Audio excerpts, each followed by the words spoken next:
Hoje nós vamos ver um filme que se chama I, ou As Coisas Simples da Vida, do diretor Edouard Yan. É um filme sobre Taiwan, quer dizer, sobre a metrópole, sobre a cidade, sobre a experiência vazia dos adultos, não é?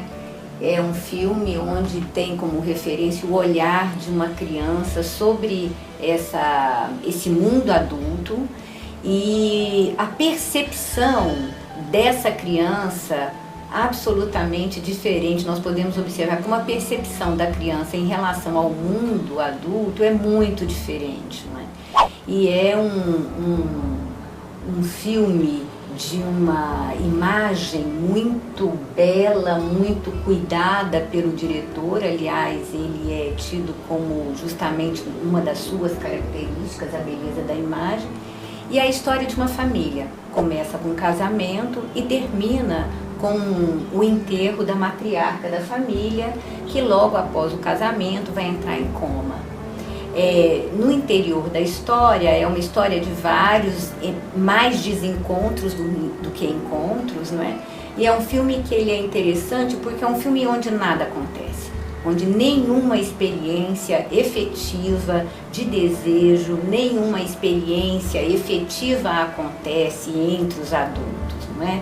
E é um filme cuja lentidão, porque é um filme de mais de 2 horas e meia, se não me engano quase 3, e ele vai mostrando isso pouco e deixando isso claro para o espectador, que nesse tempo, né, nesse tempo em que vivemos, no tempo do vidro, no tempo do consumo, no tempo da metrópole, né, é um tempo onde a experiência, a relação com o outro, a relação com o desejo já é algo que já não acontece. E isso é denunciado no filme justamente pela criança. É denunciado pelo Yan, que justamente tem o mesmo nome do diretor, não é isso? O filme aqui, né, nesse recorte que nós estamos fazendo, nós vamos recortar a posição justamente do Yan, que é a criança que de algum modo serve como porta-voz ou como aquele que testemunha, né, esse lugar onde os adultos já não sabem mais olhar, não é? Veem, mas não olham. E é justamente essa criança que vai, então, nos revelar ou proceder como uma forma de denúncia que nós já não conseguimos ver aquilo que deveríamos ver, não é? E para a psicanálise tem algo que é muito interessante, que é justamente o lugar do pensamento, né? O lugar do pensamento, segundo Freud, a origem, né, do pensamento, estaria justamente na origem disso que é da ordem do sexual, mas que é também isso que vai fazer a criança produzir hipóteses, produzir teorias. E esse é um filme onde nós vamos perceber o quanto Yan vai produzir hipóteses e vai produzir teorias sobre o mundo, não é? Uma teoria que ele vai, num determinado momento, quando ele, numa briga que ele observa do seu quarto, num apartamento ao lado, no outro dia ele vai dizer ao pai, como se eu não vejo o que você vê, como é que a gente pode saber o que é verdade e o que não é? Bem, vamos ver essa cena.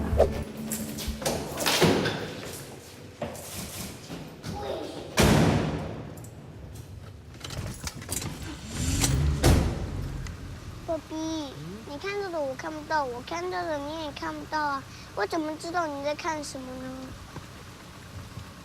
你问的问题爸比都还没想过。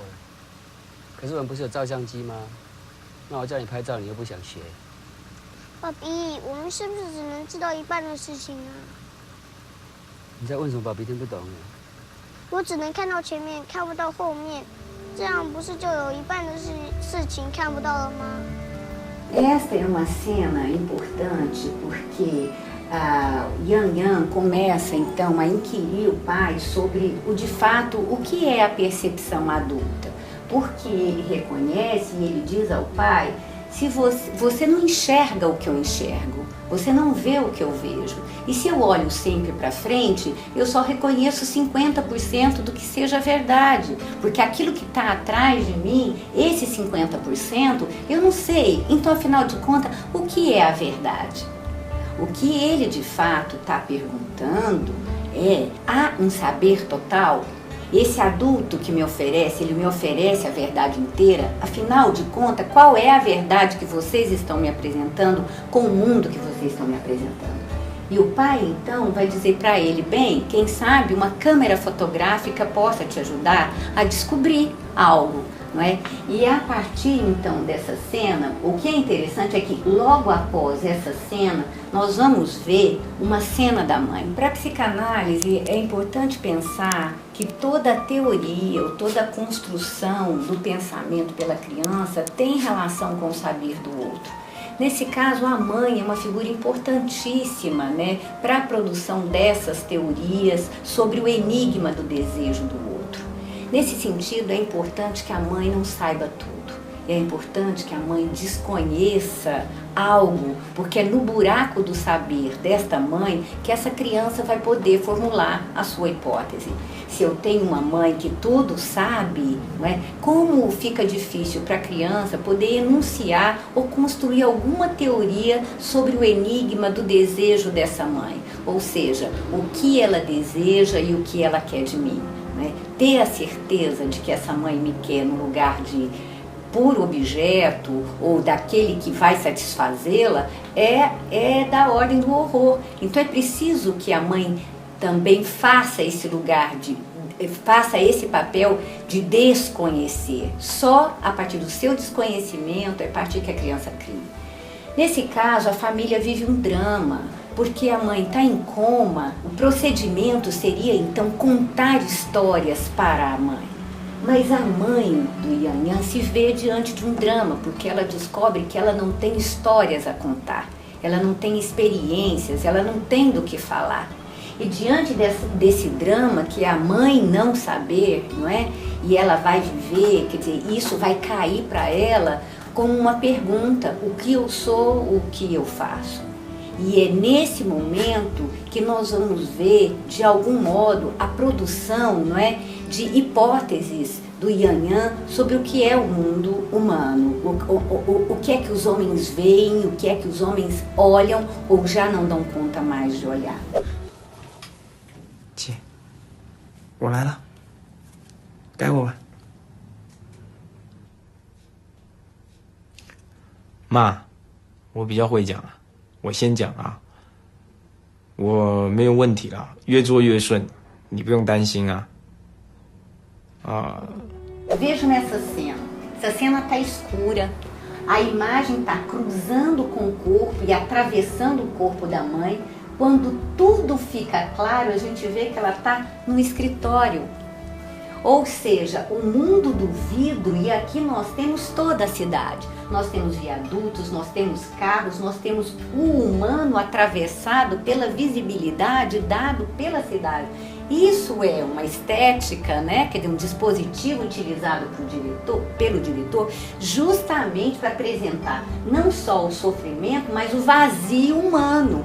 Porque Édouard Lian é um diretor muito crítico. Então vejam a beleza dessa cena, onde esta mulher, não é? Ela está atravessada por toda a cidade. Não há por onde se esconder, não há do que se falar. Então, se por um lado ela vai dizer, eu não tenho o que narrar, eu não tenho história para dizer do meu desejo, ao mesmo tempo ela vai perguntar para a colega, aonde eu posso ir? Ou seja, numa cidade onde tudo é exposto, onde tudo é visível e a cidade do vidro, é aí, nesse momento, que essa mulher vai revelar a toda a família que ela não tem, só que é diferente. Se por um lado a mãe tem que desconhecer e reconhecer um buraco no saber, para que a criança possa aí se encaixar e produzir hipóteses, no caso da mãe do Yan Yan é muito diferente, né? ela é invadida pelo não saber. Não é ela que não é, ele é obrigada a reconhecer que ela não sabe nada. Então, essa posição é muito diferente da mãe, que de algum modo se vê justamente com aquilo que a gente chama de castração, né? Quer dizer assim, eu não sou toda. No caso da mãe do Yanyan, ela não é nada. Mimi, 怎么还没回去啊？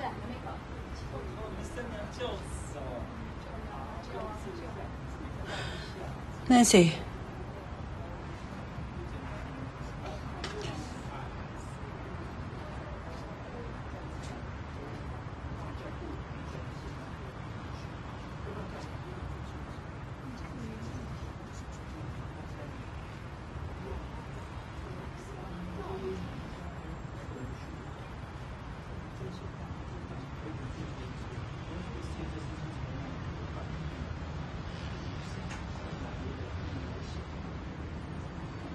没有地方去。